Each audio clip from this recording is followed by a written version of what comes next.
नमस्कार, plus news में आपका स्वागत है। मैं हूं आपके साथ राजकृष्ण। डालते अभी तक की मुख्य हेडलाइंस पे।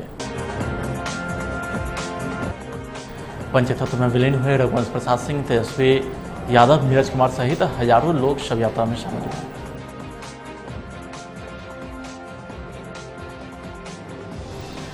आरजेडी ने रघुवंश बाबू की चिट्ठी पर उठाए सवाल।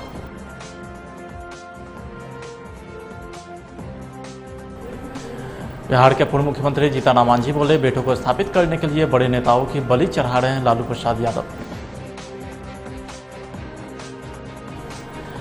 पूर्व केंद्रीय मंत्री उपेंद्र कुशवाहा समेत रालोसपा के 10 नेताओं के खिलाफ पटना में एफआईआर दर्ज।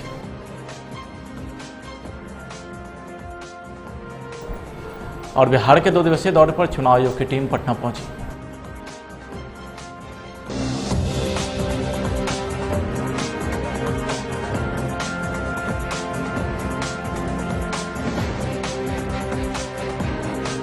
अब खबरें विस्तार से। पूर्व केंद्रीय मंत्री रघुवंश प्रसाद सिंह नहीं रहे सियासी जगत में रघुवंश बाबू के नाम से मशहूर महान समाजवादी नेता ने रविवार को दिल्ली के एम्स में आखिरी सांस ली। रघुवंश प्रसाद का अंतिम संस्कार उनके पैतृक गांव वैशाली के महनार के हसनपुर घाट में राजकीय सम्मान के साथ हुआ। रघुवंश प्रसाद सिंह के अंतिम संस्कार में नेता प्रतिपक्ष तेजस्वी यादव, बिहार सरकार के 2 मंत्री नीरज कुमार और जय कुमार सिंह शामिल हुए। रविवार को दिल्ली के एम्स में रघुवंश प्रसाद के निधन के बाद उनके पार्थिव शरीर को पटना लाया गया था। इस दौरान सीएम नीतीश कुमार ने अधिकारियों को निर्देश दिया था कि परिजनों से संपर्क कर उनके पार्थिव शरीर को पटना लाने और राज्य सरकार की ओर से उनके अंतिम संस्कार के लिए सारी आवश्यक व्यवस्था सुनिश्चित की जाए। बिहार के सीएम नीतीश कुमार ने अपने शोक संदेश में लिखा कि रघुवंश बाबू जमीन से जुड़े राजनेता थे। उनके निधन से मुझे व्यक्तिगत रूप से दुख पहुंचा है। सीएम ने उनके निधन को राजनीतिक, सामाजिक, शिक्षा और समाजवाद के क्षेत्र के लिए अपूरणीय क्षति बताया। रघुवंश बाबू के निधन के बाद बहुत पूरी देश में भावुक हुए सभी राजनीतिक लोग। प्रधानमंत्री का भी एक कमेंट आया कि रघुवंश बाबू ने जिन पत्र में जिन बातों को उल्लेख किए हैं उसकी अमल, तो स्पष्ट रूप से प्रधानमंत्री जी ने कहा। माननीय मुख्यमंत्री के साथ हम लोग कल बैठे थे जब उनकी 100 आने का हम लोग इंतजार कर रहे थे। उसमें मुख्यमंत्री ने कहा कि आज ही मैं एक पत्र लिखा हूँ जो भिक्षाटन के लिए जो अफगानिस्तान में पड़ा हुआ उसके लिए केंद्र के द्वारा जाएगा, लेकिन बिहार सरकार ने आज ही एक पत्र जारी किया है प्रधानमंत्री को और वो पत्र जाएगा और उसको हम लोग लाने का प्रयास करेंगे। केंद्र सरकार पूरी तरह से करेगी। मनरेगा में किसानों के साथ जो जोड़ने की बात की है, माननीय मुख्यमंत्री ने कहा कि मैं इसको तुरंत अमल करूंगा। और रघुवंश बाबू ने जिन जिन सवालों को उठाए हैं वो हमारा नैतिक कर्तव्य होगा उसको पूरा करने का। तो ये स्पष्ट रूप से आप समझ सकते हैं कि रघुवंश बाबू की उस पत्र की 2 लाइन की कितनी अहमियत है। बिहार के मुख्यमंत्री को इसकी कितनी अहमियत से त्वरित कार्रवाई की बात उन्होंने कहा।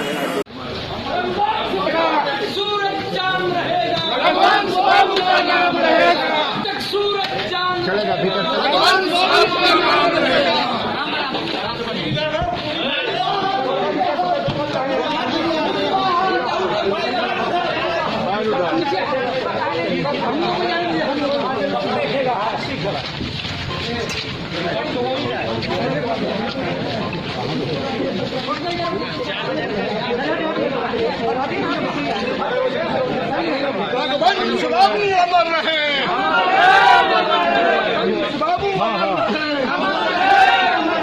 रघुवंश बाबू अमर रहे, रघुवंश बाबू अमर रहे, रघुवंश बाबू अमर रहे।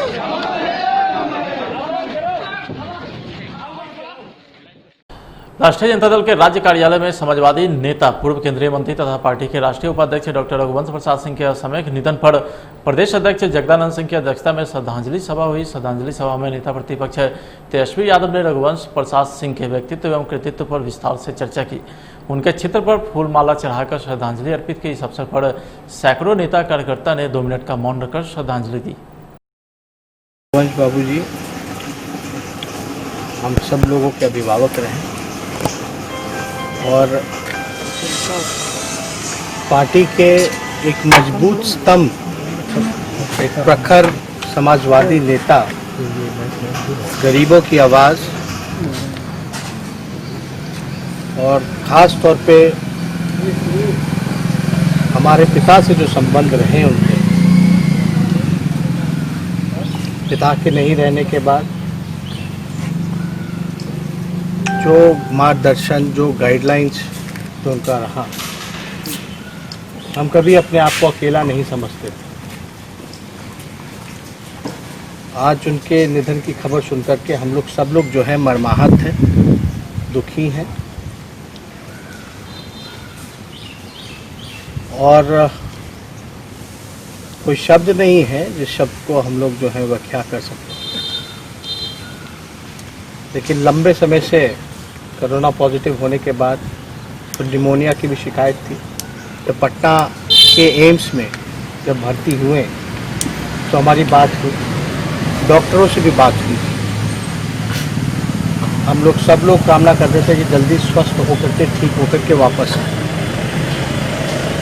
फिर आनंद फानन में जब दिल्ली गए, हमारी जब बात हुई, जब वो दिल्ली जिस दिन एम्स में एडमिट हुए उस दिन भी हमारी फ़ोन पे उनसे चर्चा हुई, बात हुई। पूरी बॉडी चेकअप कराने के लिए वो दिल्ली गए थे, टेस्ट रिपोर्ट आना था। और कुछ चंद दिन पहले जो है हम दिल्ली उनसे ख़ास तौर पे मिलने गए थे, दिल्ली के एम्स में, और हमारी मुलाकात भी हुई थी। लगभग 1.5-2 घंटा हमारी उनसे मुलाकात हुई। हर एक बिंदुओं पे उनसे चर्चा की गई और हमने उनसे यही कहा कि आप जल्द स्वस्थ होकर के आप जल्दी वापस आइए। उन्होंने यही कहा कि हम जल्द स्वस्थ होकर के हम आएंगे और बिल्कुल अकेला करके चले गए हम लोगों को। ये हम लोगों को ये उम्मीद ही नहीं थी कि इतनी जल्दी ये खबर आएगी। लेकिन हालांकि हमारे जो डॉक्टरों से जो बातचीत लगातार चलती रही उनसे, तो हमको जो डॉक्टरों ने वहाँ के बताया कि उनको लंग्स कैंसर की समस्या रही, ये बात पता थी, लेकिन जो है पब्लिक में ये मैसेज ना जाए उनको लंग कैंसर है, इसका इलाज जो है वो चल रहा था, इसलिए हम लोगों ने इसकी चर्चा कहीं नहीं की। और हमारा कर्तव्य बनता था, फर्ज बनता था तो उनसे मिले, क्योंकि ऊर्जा का केंद्र रहे वो। और कभी भी मतलब हमारा भी जो रिश्ता रहा, सामाजिक राजनीतिक चर्चाएं तो चलती ही रह करती थी, लेकिन एक पारिवारिक संबंध हम लोगों के बीच लगातार कायम रहा। बिहार के कद्दावर और समाजवादी नेता रघुवंश प्रसाद सिंह की मौत के बाद राजनीति का भी दौर शुरू हो गया है। रघुवंश बाबू की मौत के बाद श्रद्धांजलि देते ही अब आरजेडी के नेता खुलेआम उनके द्वारा लिखी गई चिट्ठी पर सवाल खड़े कर रहे हैं। दरअसल मौत से पहले रघुवंश प्रसाद सिंह ने सीएम नीतीश कुमार के नाम से कई चिट्ठी लिखी थी, लेकिन राजद का आरोप है कि यह चिट्ठी और उनकी टाइमिंग अपने आप में संदेहास्पद है। राजद के विधायक भाई वीरेंद्र ने कहा है कि रघुवंश सिंह के पत्र में सरकार ने साजिश की है। पूर्व केंद्रीय मंत्री और दिग्गज समाजवादी नेता रघुवंश प्रसाद सिंह के निधन के बाद अब बिहार में राजनीति भी शुरू हो गई है। इसी कड़ी में पहला आरोप बिहार के पूर्व मुख्यमंत्री और हिंदुस्तानी अवाम मोर्चा के राष्ट्रीय अध्यक्ष जीतनराम मांझी ने लगाया है। बिहार के पूर्व सीएम ने रघुवंश बाबू के निधन के बाद सीधे लालू प्रसाद और उनके परिवार पर आरोप लगाया है। मांझी ने शोक संवेदना जताने के साथ ये भी कहा है कि रघुवंश बाबू के इस हालात के लिए लालू प्रसाद और उनका परिवार दोषी है। जीतनराम मांझी ने कहा है कि बेटे तेजस्वी और तेज प्रताप को स्थापित करने के लिए लालू प्रसाद पार्टी के वरिष्ठ नेताओं की बलि चढ़ा रहे हैं। कि वही बात से उनको चोट लगी है, उनको से उबर नहीं सके, इसीलिए हम पहले भी कहा है कि रघुवंश बाबू की एक तरह से हत्या हुई और हत्या का कातिल लालू परिवार और लालू जी, ये हमने पहले भी कहा है, आज भी कहा। भारत के प्रधानमंत्री नरेंद्र मोदी के जन्मदिन सेवा सप्ताह दिवस के रूप में मने, इसके लिए बिहार सरकार के पथ निर्माण मंत्री नंदकिशोर यादव ने अपने सतीश सत्यवान मंडल कार्यकर्ता से मिले, जहां उन्होंने आगामी बिहार विधानसभा चुनावी मुद्दों पर बात कर कई तरह के टिप्स अपने कार्यकर्ता को दिए। साथ ही यह भी बताया कि प्रधानमंत्री नरेंद्र मोदी का जन्म सेवा संकल्प दिवस के रूप में मने। पटना के कार्यक्रम में लेकिन मुगल सराय स्टेशन पर उनकी हत्या हो गई ट्रेन में और लाश को रेलवे लाइन पर पीट दिया गया। उस व्यक्ति का जन्मदिन, उसको कैसे मनाएं? सब काम तो तय कर लिया मोदी जी के नाम पर। तो लोगों ने कहा कि भाई दीनदयाल जी ने जीवन और पार्टी का विस्तार किया, तो उनका जन्मदिन ऐसा मनाया जाए जिसमें पार्टी का विस्तार दिखाई पड़े। ये विस्तार कैसे होगा भाई? चुनाव का दिन है, तो हुआ कि एक काम किया जाए, बोर्ड तो लग रहा है केवल अधिकारी के यहाँ, जो पदाधिकारी मंडल के जितने कार्यकर्ता, केवल पदाधिकारी नहीं, सभी कार्यकर्ताओं के घर पर उस दिन भारतीय जनता पार्टी का झंडा लहराने का काम किया जाए, ये पार्टी ने किया। पूर्व केंद्रीय मंत्री और राष्ट्रीय लोक समता पार्टी के प्रमुख उपेंद्र कुशवाहा पर राजधानी पटना में एफआईआर दर्ज किया गया है। बिना अनुमति के जुलूस निकालने पर गांधी मैदान थाने की पुलिस ने यह कार्रवाई की है। जानकारी के अनुसार 10 नामजद और 400 अज्ञात लोगों पर पुलिस ने एफआईआर दर्ज की है। दरअसल कुशवाहा अपनी पार्टी के द्वारा चलाए जा रहे शिक्षा सुधार सप्ताह के अंतिम दिन रविवार को शिक्षा सुधार मार्च निकाला था और एक सभा को संबोधित किए थे। बिहार ने दिवंगत राजनेता रघुवंश प्रसाद सिंह के द्वारा लिखी गई चिट्ठी को लेकर के भी राजनीति गर्म है। यह चिट्ठी पक्ष और विपक्ष में आरोप प्रत्यारोप का दौर शुरू हो गया है। इसी कड़ी में कांग्रेस ने भी आरजेडी का साथ दिया है। पार्टी के सांसद अखिलेश प्रसाद सिंह ने दावा किया कि रघुवंश बाबू से जबरन चिट्ठी लिखवाई गई थी। बिहार में होने वाले विधानसभा चुनाव को लेकर निर्वाचन आयोग ने भी अपनी तैयारियां तेज कर दी है। इसी कड़ी में भारत निर्वाचन आयोग की 2 सदस्यीय टीम सोमवार को बिहार के 2 दिनों के दौरे पर पटना पहुंची है। उप निर्वाचन आयुक्त सुदीप जैन की अगुवाई में 2 सदस्यीय टीम पटना आई है। बिहार आने वाले निर्वाचन आयोग की टीम भागलपुर, मुजफ्फरपुर, बोधगया में बैठक करेगी। बैठक में सभी जिलों के निर्वाचन पदाधिकारी, डीएम और एसपी भी भाग लेंगे।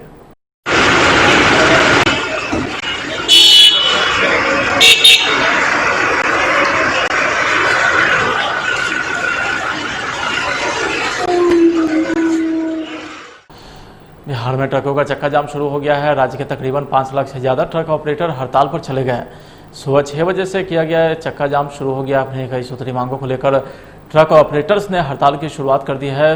बिहार ट्रक ऑनर्स एसोसिएशन ने इस बात की घोषणा कर दी थी कि सोमवार की सुबह 6 बजे से ट्रकों का चक्का जाम शुरू हो जाएगा। यह चक्का जाम अनिश्चितकालीन तौर पर किया जाएगा। ट्रक ऑपरेटर की हड़ताल के कारण खाद्य उत्पादक, खासतौर पर फल और सब्जी की सप्लाई पर बड़ा असर पड़ सकता है।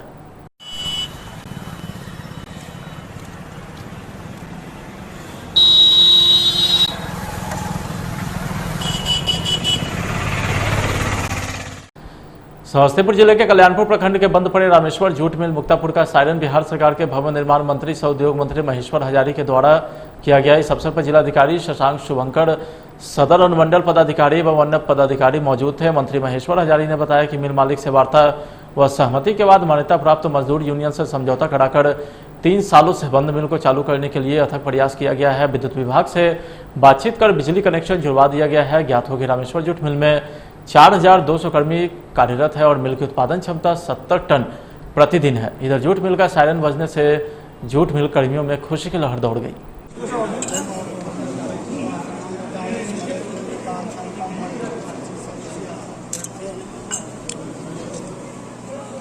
चूंकि यह प्राइवेट मिल है और इसमें बहुत सारी दिक्कत थी।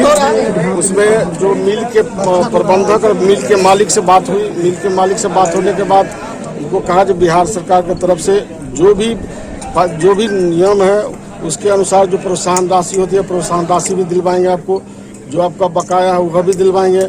मैं तो धन्यवाद देता हूँ समस्तीपुर के जिला समाहर्ता को और एसडीओ साहब का, रात दिन लग करके इस मिल खुलवाने के लिए अथक प्रयास किए बिहार सरकार की तरफ से। मैं उनको धन्यवाद देना चाहता हूं। साथ ही मैं मिल मालिक को भी धन्यवाद देना चाहता हूं कि जब सारी बातें बताए कि हजारों लोग इसमें बेरोजगार हो गए हैं, आप चालू कराइए, बिहार सरकार हर समय मदद कराइए। तो उसमें आप देखे होइएगा कि बिजली बिल 70 लाख रुपया का था, उसको हम लोगों ने 28 लाख तक कराया। उसको इंस्टॉलमेंट डीएम साहब करवा दिए 4 ठो, तो 7 लाख रुपया जमा करके आज उनको बिजली लग गई। उसी तरह से उनका जो बिहार सरकार के यहाँ कुछ बकाया पैसा है लगभग 26 करोड़ रुपया भी दिलवा रहे हैं 2-3 दिन के अंदर। और प्रोत्साहन राशि बिहार सरकार की तरफ से दिलवाएंगे जो भी विधि सम्मत होगा।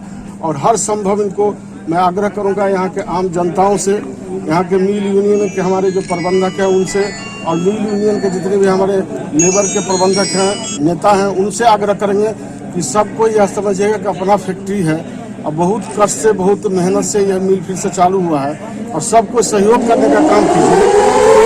मैं अपील करता हूँ लोगों से। और मैं समझता हूँ कि मिल 5 वर्ष तक भी इनके साथ एग्रीमेंट हुई है। इस एग्रीमेंट में साफ लिखा हुआ है कि बिहार सरकार के माननीय उद्योग मंत्री के सलाह पर और उनके आश्वासन पर मिल हम खोल रहे हैं, उनके मालिक द्वारा एग्रीमेंट हुई है। तो मैं समझता हूँ कहीं कोई कठिनाई नहीं होगी और लंबा चलेगा। 5 वर्ष के बाद फिर रिन्यूअल होगा और फिर नवीकरण के बाद लगातार चलते रहेगा। यह एक चुनावी स्टंट नहीं है, ये हम लोग जनता की भलाई के लिए किए हैं और लंबा चलेगा, इसमें कहीं कोई नहीं। चुनाव कोई चुनावी स्टंट नहीं है, ये दिल से हम लोग किए हैं।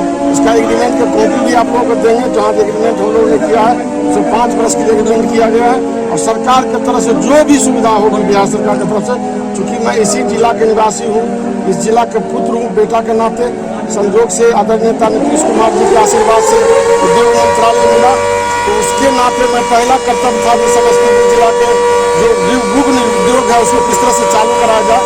इसी के तहत तो मैंने पहला समस्तीपुर में रामेश्वर दूध मिल था, वो बंद था, उसको चालू करवाने का काम किया है। उसमें भी समस्तीपुर जिला के सभी प्रशासनिक पदाधिकारी, बिजली विभाग, डीएम साहब, एसडीओ साहब, इसके साथ सारे लोगों का सहयोग मिला, जिसे कामकाज चालू हुआ। राजधानी पटना में बढ़ते अपराध को कम करने के लिए पुलिस ने कमर कस लिया है। पटना पुलिस टीम बनाकर अपराधियों की धरपकड़ करने में जुट गई है। इसी क्रम में पटना सिटी के मालसलामी थाना क्षेत्र के मछुआ टोली इलाके में पुलिस ने छापेमारी कर पेट्रोल पंप लूटकांड का आरोपी आनंद महतो को गिरफ्तार किया है। पुलिस की माने तो बीते दिनों रामकृष्णा नगर थाना क्षेत्र के सोनालिका पेट्रोल पंप पर लूटकांड हुआ था, जिसका मास्टरमाइंड आरोपी आनंद महतो फरार था। उसकी तलाश में पुलिस की टीम लगातार छापेमारी कर रही थी।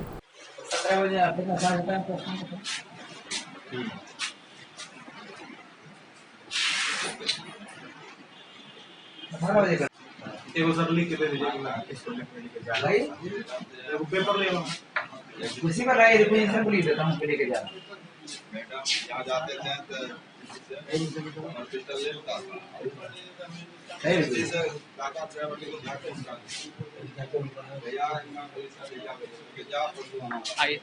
रिपोजिशन लाइए, ना भाई। रामकृष्णा नगर पेट्रोल पंप कर्मचारी के लूट का अभियुक्त गिरफ्तार कर लिया गया है। रामकृष्णा नगर भेज दिया गया थाना। पूर्व केंद्रीय मंत्री रघुवंश प्रसाद सिंह के निधन पर नगर के गिलेशन बाजार स्थित नगर आरजेडी विधायक सह प्रवक्ता मधुबनी के समीर महासेठ के आवासीय परिसर में श्रद्धांजलि सभा आयोजित की गई, जहां उनके तैल चित्र पर पुष्प अर्पित कर उन्हें श्रद्धांजलि दी गई। शोक सभा को संबोधित करते हुए आरजेडी विधायक समीर कुमार महासेठ ने कहा है कि रघुवंश सिंह सिर्फ राजद के नेता ही नहीं थे, बल्कि पार्टी के संकट मोचन के साथ एक अभिभावक के तौर पर भी उनकी पहचान थी।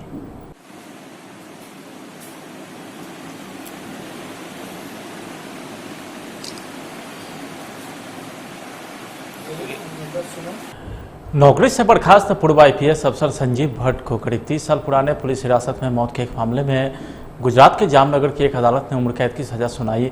संजीव की पत्नी श्वेता भट्ट ने कहा है कि हम मुकदमे की सुनवाई से संतुष्ट नहीं है। मेरे पति एक ईमानदार अफसर थे और उन्हें अपनी ड्यूटी करने के लिए सजा दी जा रही है। हम इस फैसले का हाईकोर्ट में चुनौती देंगे। इसी मामले को लेकर के अब सियासत भी शुरू हो गई है। पटना में भारतीय मित्र पार्टी ने प्रेस वार्ता कर केंद्र सरकार पर जमकर हमला बोला। आगे उन्होंने बताया कि अगर संजीव भट्ट की रिहाई नहीं होगी तब पूरे बिहार में हम पार्टी की तरफ से आंदोलन करेंगे। कि भारतीय मित्र पार्टी ने ये संकल्प लिया है कि आईपीएस संजीव भट्ट को जब तक इंसाफ नहीं मिलेगा तब तक भारतीय मित्र पार्टी का ये आंदोलन पूरे देश लेवल पे जारी रहेगा। कल हमने महामहिम राष्ट्रपति जी को इस बात के लिए लेटर लिखा है और जैसे ही वहां से जवाब आता है, मुझे वैसे उम्मीद है पूरी कि महामहिम राष्ट्रपति उनके साथ इंसाफ करेंगे और उनकी सजा को माफ करेंगे और उनको पदभार वापसी देंगे। क्योंकि माननीय प्रधानमंत्री देश नहीं चला रहे हैं। माननीय प्रधानमंत्री जी वो समझिए पर्सनल दुश्मनी आदमी से निकालता है। जैसे गांव घर के अंदर एक कोई छोटा सा व्यक्ति नहीं होता कि फलाने ने एक बात कह दिया तो वो मौके की तलाश में रहता है, कहां मौका मिले और कहां मैं इसको घसीटूं। तो यह इस तरह की राजनीतिक हमारे देश के अंदर अभी चल रही है कि जब मौका मिले भारतीय जनता पार्टी को उसको घसीट दिया जाए। इसीलिए आईपीएस संजीव भट्ट हमारी नजर के अंदर एक निर्दोष व्यक्ति है और उसको जानबूझ के बदला लेने के लिए मोदी सरकार उसको फंसाने का काम कर रही है। इसीलिए भारतीय मित्र पार्टी ने आज ये प्रेस कॉन्फ्रेंस करके भारत सरकार को ये चेतावनी दे रहा हूं कि जो संविधान है उसके अनुसार आप चलें। संविधान से बाहर जाइएगा तो कल आप सत्ता से बाहर जाने वाले हैं। ये 100% धनेश्वर महतो कह रहा है कि आपकी सत्ता के दिन लद गए, उसका आपको बिहार के चुनाव से पता चल जाएगा। समय है, अभी भी संभल जाइए, अच्छा प्रशासन चलाइए, देश चलाइए, सब आपके साथ रहेगा। लेकिन देश की जनता को बर्बाद करिएगा, देश की संपत्ति को लूट के खाइएगा, ये भारतीय मित्र पार्टी और जनता कभी बर्दाश्त नहीं करेगी। इसलिए भारतीय मित्र पार्टी जब तक संजीव भट्ट को इंसाफ नहीं मिलेगा तब तक यह आंदोलन जारी रहेगा। और जैसे ही महामहिम राष्ट्रपति का हमारे पास लेटर आता है हां या ना का, उसके बाद हम सुप्रीम कोर्ट का भी दरवाजा खटखटाएंगे। जय हिंद। बिहार विधानसभा चुनाव को लेकर भारत निर्वाचन आयोग के उप निर्वाचन आयुक्त सुदीप जैन और चंद्रभूषण कुमार के द्वारा मुजफ्फरपुर के बोछा स्थित एक सभागार में तिरहुत प्रमंडल, दरभंगा प्रमंडल और कोसी प्रमंडल के आयुक्त सहित 12 जिलों के जिला निर्वाचन पदाधिकारी एवं पुलिस अधीक्षक के साथ विधानसभा चुनाव की तैयारी को लेकर समीक्षा बैठक की गई। बैठक में उप निर्वाचन आयुक्त चुनाव को लेकर कई महत्वपूर्ण दिशा निर्देश भी दिए। तो वहीं समीक्षा बैठक में आगामी चुनाव को लेकर दिशा निर्देश दिए, जिसमें मुख्य बिंदु था कि कोविड गाइडलाइंस का पालन कराया जाए। Kosi division, all the district magistrate and superintendent of police of the Kosi, Muzaffarpur,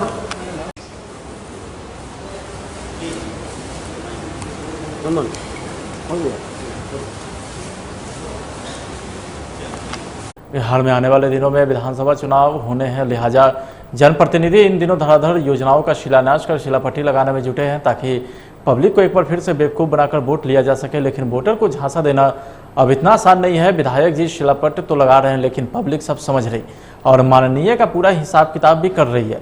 Motihari के चिरैया विधानसभा में भाजपा विधायक लाल बाबू गुप्ता के बाद अब केसरिया के राजद विधायक राजेश कुमार के खिलाफ भी लोगों में भारी आक्रोश है। केसरिया में स्थानीय विधायक डॉक्टर राजेश कुमार का भी लोगों ने जमकर विरोध किया है। यहाँ के मुख्य बाजार में उस समय अजीबोगरीब स्थिति उत्पन्न हो गई जब दर्जनों द्रव्यों ने स्थानीय विधायक डॉक्टर राजेश कुमार के द्वारा किए गए सड़क के शिलान्यास का शिलापट्ट तोड़ दिया। फिलहाल आज की खबर में इतना ही। आप देखते रहे प्लस न्यूज। नमस्कार।